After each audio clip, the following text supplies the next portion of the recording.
ho aminao ny fahasoavana sy ny fiadanana avy amin'andriamanitra raintsika sy Jesosy Kristy tompo amen.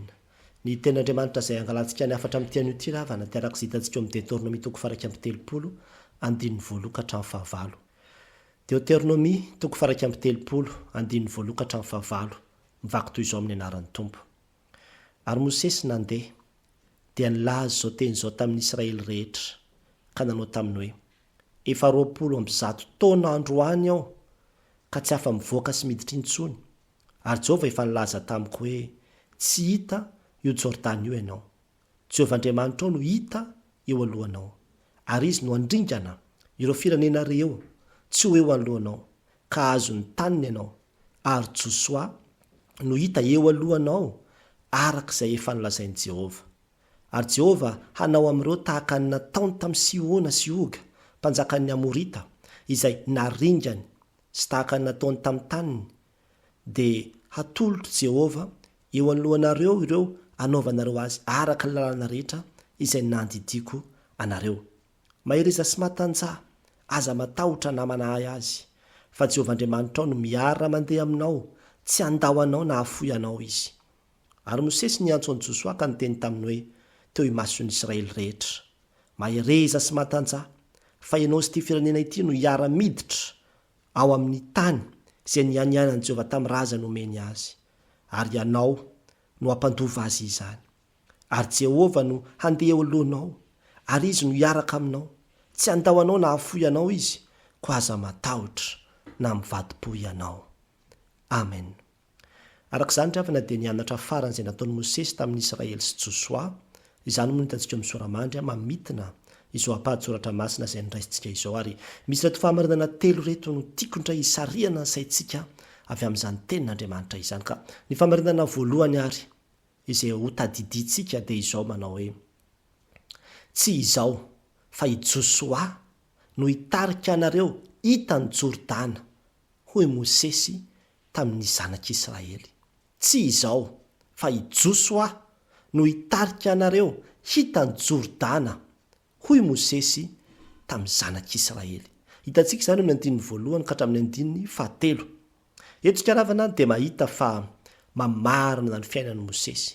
I Mosesy ilay lehilahy izay nofidian'Andriamanitra nanafaka ny zanak'Israely tao amin'ny tany Egypta. Ary tena nahavita be mihitsy izany Mosesy izany tao amin'ny tantaran'ny zanak'Israely, satria io Mosesy io no nanome azy ireo ny didy folo izay nomen'Andriamanitra.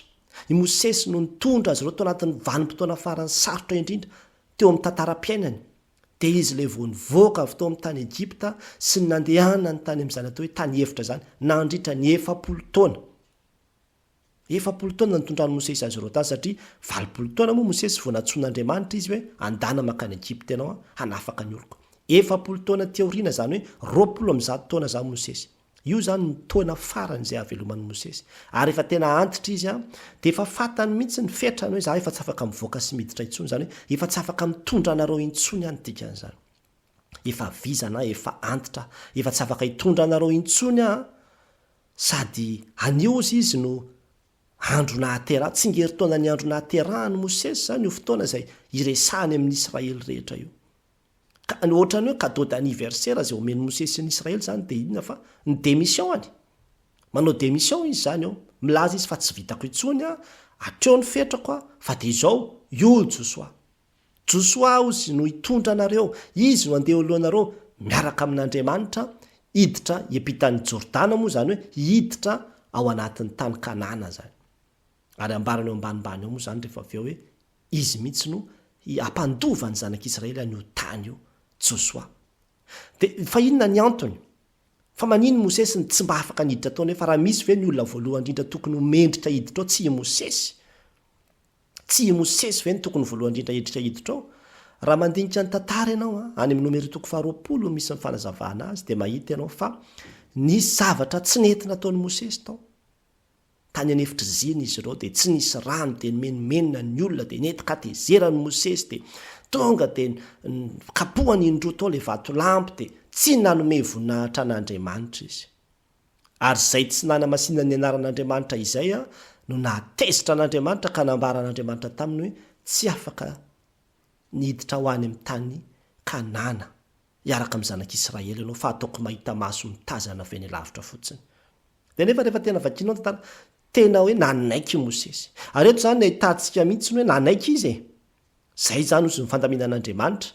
Tsy nataony hoe entina andeha hoe hitondrana alahelo zany na nantoy izany na entiny ankahalana ny Josoa indray.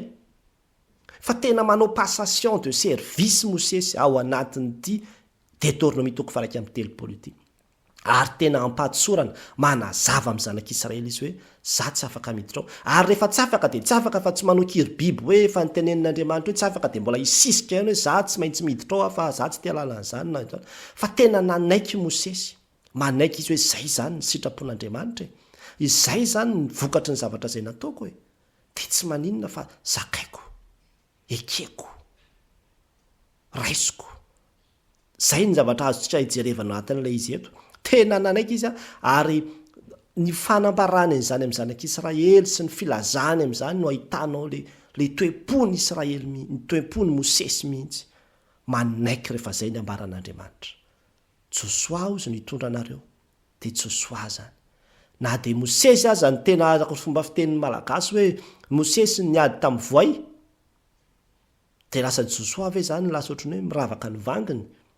Fa nefa dia zay ro hitantsika eto. Mosesy no nitondra zanak'Israely niala tao amin'ny tany Egipta, rehefa hiditra tao amin'ny tany Kanana amin'izay, tsy Mosesy tsony no nitondra fa lasa olo-kafa indray ny nampandova azy ireo ny zavatra rehetrarehetra. Ka inona moa ravana ny lesona antsika tsoahana avy amin'izany? Tena sarotra ahafantarina ravana ny fomba hitondran'Andriamanitra ny fiainan'ny mpanompony. Ny anjarantsika dia ny manaiky fotsiny izay lahatra, izay tendry, izay anjara omen'Andriamanitra anao. Raha mijery tantaran'i Davida zao tsika dia ohatr'izany koa ny Davida. Mba nanana faniriana mihitsy Davida hanao an'izany tempolin'Andriamanitra izany. Fozy Andriamanitra hoe tsy ianao no manao azy fa ny zanako ao. Dia tsy hoe za zany tsy mahavita dia za tsy miraharaha zany. Nangono ny tsara daholo ny fitaovana. Nomany ny tsara ny zanany ho amin'izay azy satria fantany zany. Nanaiky izy zany hoe za tsy avelan'Andriamanitra anao izy na dia mba faniriko mafy ary ozy ny hanao an'izany tranon'i Jehovah izany. Dia tsy za zany nomen'Andriamanitra an'izay fahafahany fa ny zanako dia homaniko zany ny zanako. Manaiky ahy zany. Manaiky ahy zany dia atrehako zany izay fanapa-kevitra ny raisin'Andriamanitra izay. Mila olona ohatr'izany tsika ry havana.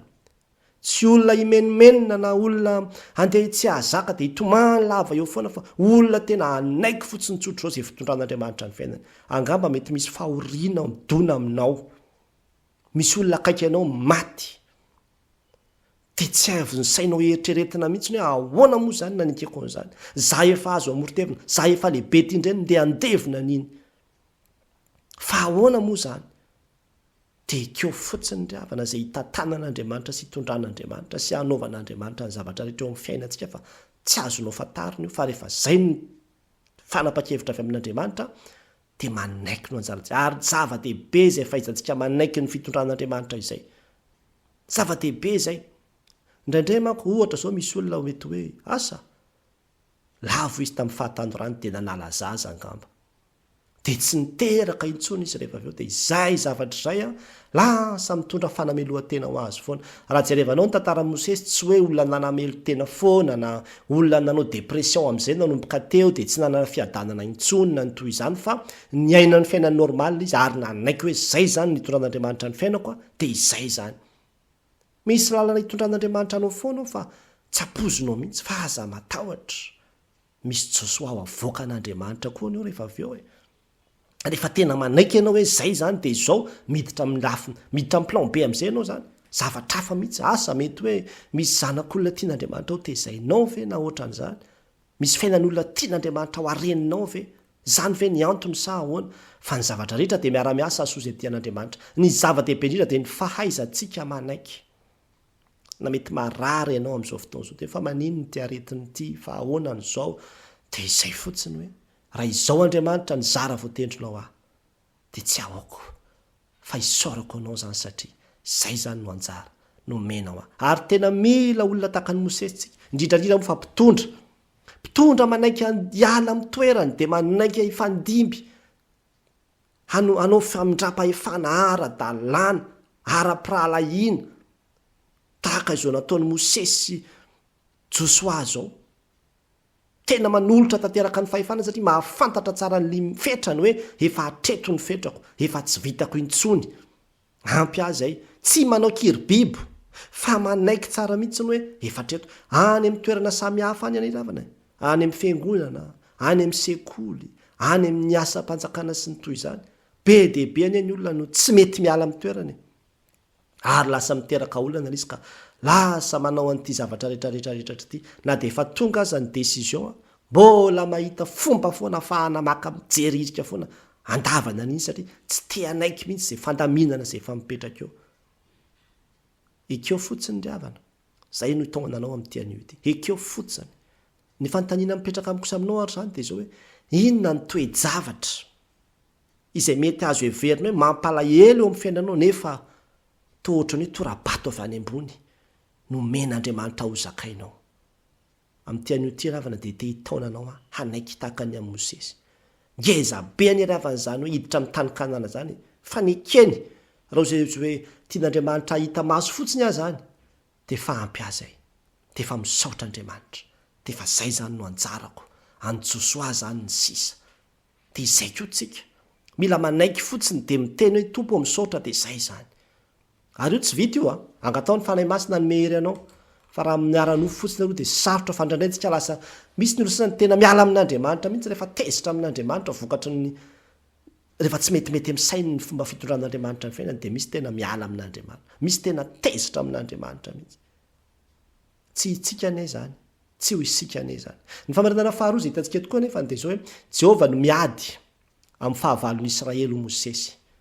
Jehovah no miady amin'ny fahavalon'i Israely hoy Mosesy. Hitantsika ndray zany ny fahaefatra sy ny fahadimy raha verina vakina tozy manao hoe ary Jehovah nao amin'ireo tahaka ny nataony tamin'ny Siona sy Oga mpanjakan'ny Amorita izay naringany sy tahaka ny nataony tamin'ny taniny dia atolo Jehovah eo anoloanareo reo hanaovanareo azy araka ny lalàna rehetra izay nandidiko anareo. Eto ravantsika dia mahita fa i Mosesy dia manana faharesan-dahatra hafa mihitsy. Tena mahatoky mihitsy izy fa Andriamanitra no miady ho an'ny Israely. Andriamanitra no manolotra ny fahavalo eo an-tanany. Andriamanitra no mampandresy ny Israely. Dia ny fandresena izay azo teo anatrehan'ireo torony ireo hoe Siona sy Oga mpanjakan'ny Amorita dia tena hoe fandresena avy amin'ny Jehovah zany. Avy amin'ny Jehovah zany fandreseny zany hoy Mosesy, ary mbola ho tahaka zany koa no ataony aminareo rehefa hita ny Jordano. Mbola misy fahavalo mantsy ry havana mbola miandry ny zareo eo, mbola misy fahavalo eo, ary tsy eo amin'ny ofem-tany io ihany fa mbola be dia be mihitsy ireo le olona zay mitompony io tany io, mbola mipetraka ao mbola tsy maintsy horohan'ireo Israelita ireo.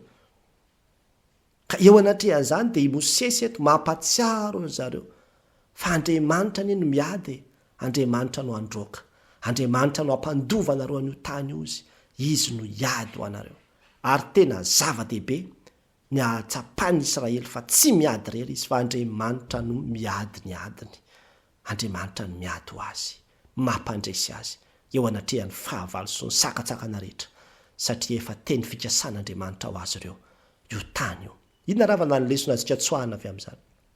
Tsy mbola miova fa mbola eo Andriamanitra ihany no Andriamanitrantsika. Tsy niadin'ny Israely ihany no edivany fa niadinao koa.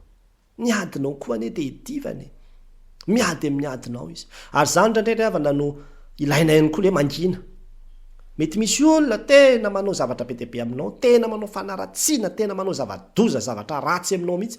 Ianao manana fahafahana mihitsy za tena afaka manohatra ary tratrako eto fa raha eto azo no mamaly tena mety gadra mihitsy, ataoko fay tsara mihitsy dia rehefa vovotsoahako ny fitoriana ataoko mandadilady amiko mihitsy. Ohatra ny teanao an'izany tsika indraindray eo anatrehan'ilay fahavalo.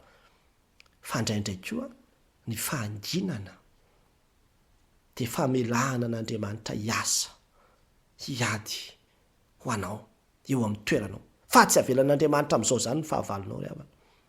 Tsy avelan'Andriamanitra amin'izao zany. Rehefa tena atolotra ao ampelantanany, zay aza ny tena fandresena lehibe indrindra. Zay aza ny tena fandresena lehibe indrindra fa sarotra moa ilay izy sarotra zany hoe manginy zany nefa dia zao mila mianatra tsika. Hoe tompo Jehovah niady fa ianareo angina ho ny teninao ka dia zao hangina ary dia nao niady amin'ny fahavaloko. be deaibe ny fahavalontsika, be deaibe ny olana trehantsika. Fa izao resy lahatra venao tahaka ny Mosesy fa Andriamanitra no miady amin'ireo amin'ny olana ao amin'ny tokantranonao io. Hozy ianao hoe tena ady amin'ny ratsy ty pastera, tena tsy vitako intsony ty, fa tena enjana be, fa tena miady amin'ny devoly ato, fa tena tazominy devoly mivadiko sy ny toy izany. Mety zavatra ohatr'izany ilay zavatra mitrangy. Tsy miady rery ianao fa tena mila manamafy mihitsy ianao hoe Andriamanitra mino aho amin'ity androandroany ity fa miara-miady amiko ianao, ary tsy hoe miara-miady fotsiny fa ianao mihitsy ny tena miady fa izaho mijery. Zany hoe mahatonga an'i Jesosy temanao hoe makanesa ty amiko izay miasa fatotra sy mahavezatra izany no amenareo fitsarinao sy izy tahaka miteny izy meo any entanareo aloha zany hiady ho anareo fa ianareo tiako hanana fitsarina, tiako hipetraka ianareo, tiako hipetraka ianareo izy. Azo lazaina hoe zay zany le izy. Ary ny tena ady lehibe indrindra dia ny ota. Zany ny tena fahavalontsika olombelona. Miezaka izao tontolo izao miady amin'izany ota izany. Inona mba ataony? Tsisy fa dia hoe manangana centre tsy dia hidinao indray ilay olona anaovana an'izao dia tsy mitany izao tontolo izao ny atao. Eo anatrehan'ireny filan-dratsy samihafa ireny. Fa inona ny antsika ny vahaolana? Ao amin'Andriamanitra no misy ny vahaolana. Ny ota sy ny fahavalo rehetra efa noreseny tao amin'i Jesosy Kristy izany. Ary tena asan'Andriamanitra no miady amin'io fa tsy asanao. Tsy ianao no mandresy an'io fa Andriamanitra. Tsy ezaka avy aminao fa asan'Andriamanitra. Atolory azy amin'ity an'io ty hoe tompo, ity ny fahavaloko, ity ny zavatra mamatotra, ity ny zavatra mangeja. Ianao no hiady eo an'io. Fa raha izaho tsy mahavita an'io dia ho hitanao fa raha ny zanaka ane manafaka dia ho afaka tokoa ianao. Andriamanitra no miady ho antsika riavana. Ary zava-dehibe ny hatsapahantsika an'izany ka. Ny fanontaniana mipetraka amiko sy aminao ohatra zany dia zao, inona no zavatra tena mampatahotra anao amin'izao fotoana izao? Resy lahatra tahaka ny Mosesy ve ianao? Fa Andriamanitra no miady eo anao. Te hitaonanao ary havana. Ianao ny zanak'Andriamanitra. Taranak'Andriamanitra, taranak'Israely amin'ny finoantsika, taranak'i Abrahama amin'ny finoantsika, amin'ny finoanan'i Jesosy Kristy. Ny dikan'izany miady ho antsika koa io Andriamanitra io. Ary aza manaiky mihitsy. Fa tena hoe Andriamanitra za koa zanako ao, miady ho ahy koa ianao, ity indray ny olako. Misisika Andriamanitra, miady ho ahy ianao. Dia ho hitanao fa tena miasa izy. Tena miasa izy fa mitaonanao anatanteraka an'izany. Ary angatao ny fanahy masina hoe tena hanome fahampaherezana sy toky lehibe ao anatinao any fa Jehovah no mampandresy ianao. Izy no miady eo anatrehan'io fahavalo samihafa mety eo amin'ny lafiny asa, ny fianarana sy ny toy izany io. Izy no mampandresy ianao ao anatin'izany. Amin'ny alalan'ny fanahiny izay mitoetra ao anatintsika, inoantsika fa miara-mandeha amintsika koa. Farany, famarinana farany izay hitantsika dia izao hoe aza matahotra fa Jehovah no miara-mandeha aminao ary tsy handao anao, hoy Mosesy tamin'ny Israely sy Josoa. Aza matahotra fa Jehovah no miara-mandeha aminao ary tsy handao anao, hoy Mosesy tamin'ny Israely sy Josoa. Hitantsika indray izany amin'ny 5 ka hatramin'ny 5. Eo amin'ny 5 dia 9 ka hatramin'ny 5 azafady. Eo amin'ny 9 dia mampahery ny vahoaka Mosesy. Mahereza sy matanjaza, matahotra namanahy azy. Jehovah Andriamanitra ao izy no miara-mandeha aminao, tsy handao anao na hafoy anao izy.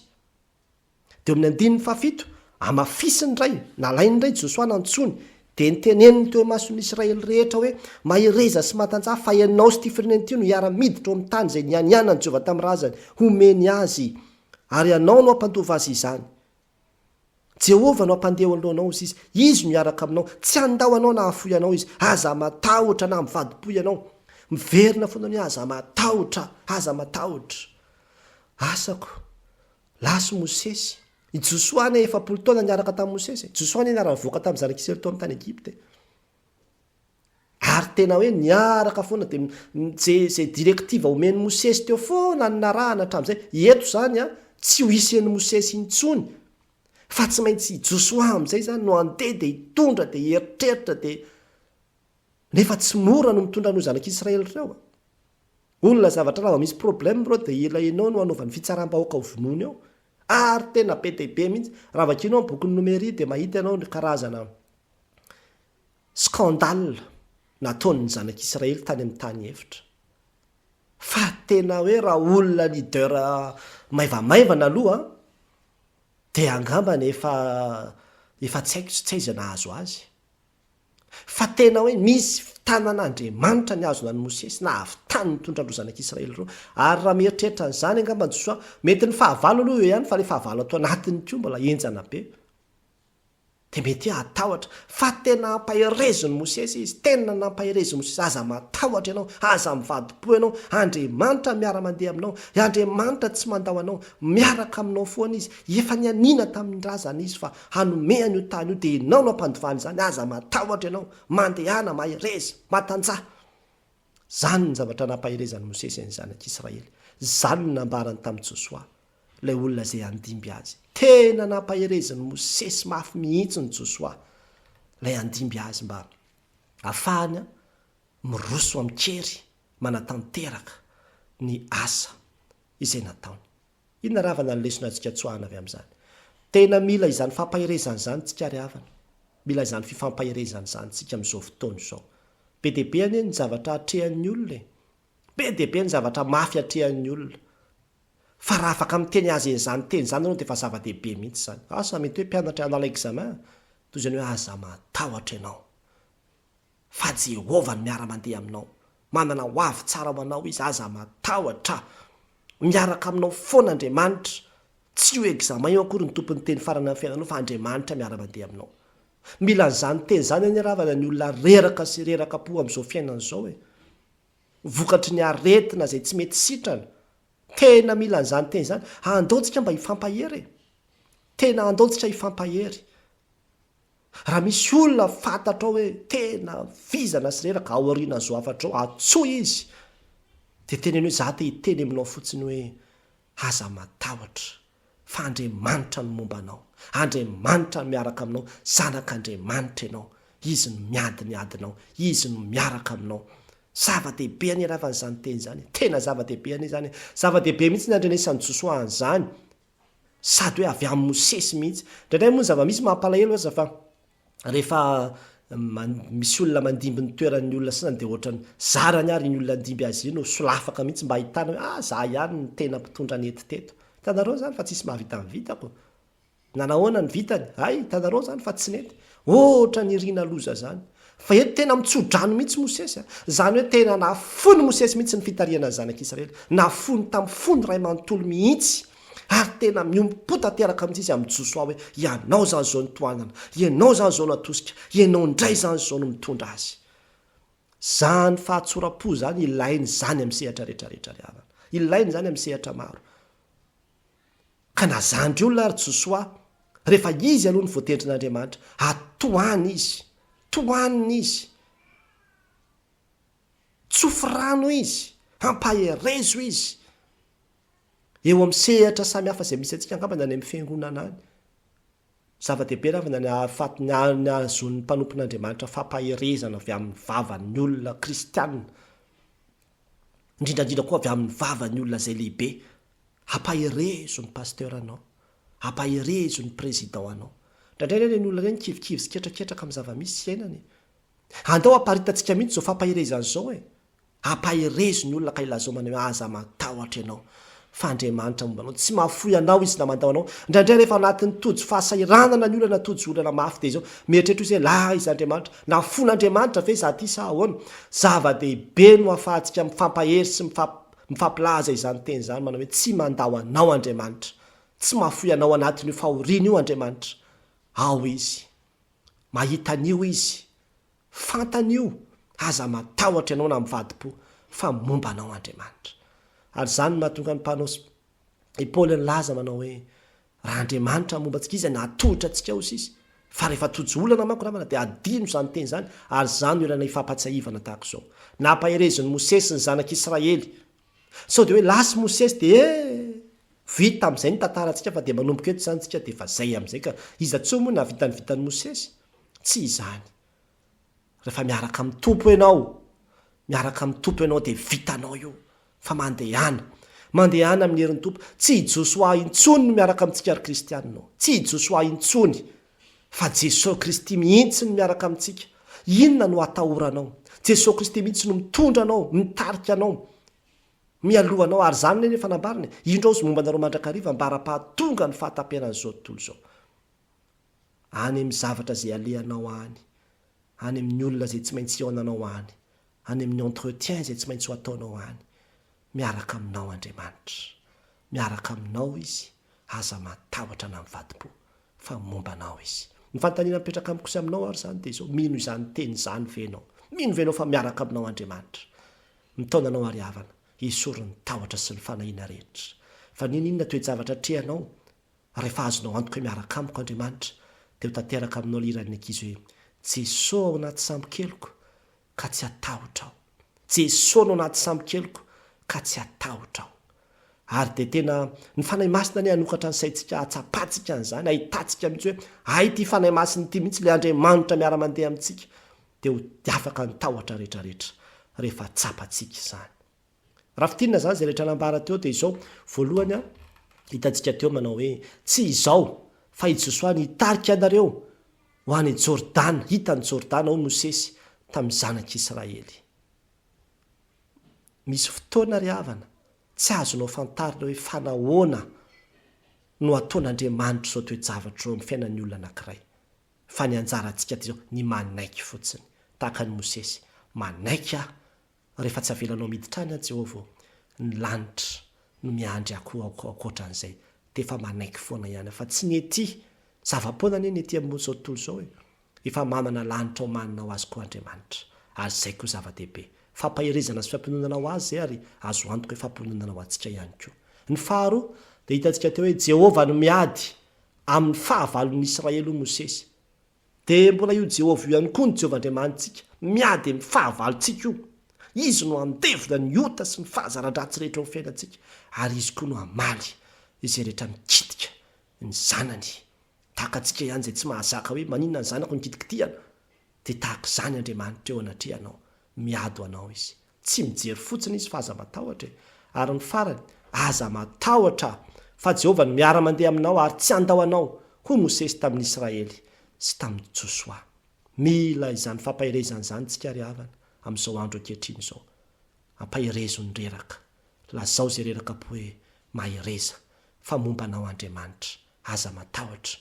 Ary io ny tahotrao, ry olonosafofa izay lazain'ny tomponao, tsy misy tsy ho to. Ny fisentonao dia reny avokoa, ny feon'ny fitarainanao ho valiany tokoa. Ho aminao anezany hafatra izany. An'Andriamanitra mivoninahitra ry havana. Amen.